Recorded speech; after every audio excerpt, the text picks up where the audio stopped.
আসসালামু আলাইকুম। KMC24 টিভির পক্ষ থেকে সকলকে জানাই শুভেচ্ছা ও অভিনন্দন।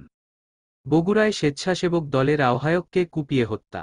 বগুড়া সদর উপজেলা স্বেচ্ছাসেবক দলের আহ্বায়ক মিজানুর রহমান মিজানকে ৩৫ দেশীয় অস্ত্র দিয়ে এলোপাতাড়ি কুপিয়ে হত্যা করেছে দুর্বৃত্তরা। এ ঘটনায় দুর্বৃত্তদের মধ্যে লেদু নামের একজন গণপিটুনিতে নিহত হন।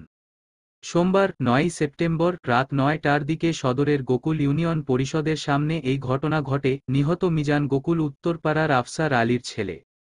স্থানীয় সূত্রে জানা যায়, মিজানুর রহমান রাতে ওই ইউনিয়ন পরিষদের সামনে গোডাউন এলাকায় কয়েকজনের সঙ্গে বসেছিলেন। রাত ৯টার দিকে বেশ কয়েকটি মোটরসাইকেলযোগে দুর্বৃত্তরা এসে তাদের ওপর হামলা চালায়। তারা মিজানকে ধারালো অস্ত্র দিয়ে এলোপাতাড়ি কুপিয়ে মোটরসাইকেলযোগে চলে যায়। পরে গুরুতর অবস্থায় উদ্ধার করে স্থানীয়রা বগুড়া শহীদ জিয়াউর রহমান মেডিকেল কলেজ সজিমেক হাসপাতালে নিয়ে গেলে চিকিৎসক তাকে মৃত ঘোষণা করেন।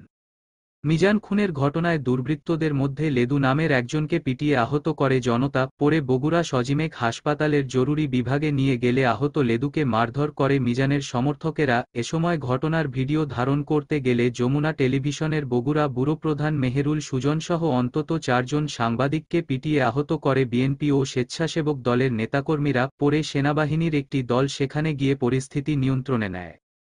সকল প্রকার আপডেট, সংবাদ, ফানি, বিনোদন ও সামাজিক ভিডিও দেখতে আমাদের চ্যানেল KMC24 টিভি সাবস্ক্রাইব করুন। ধন্যবাদ।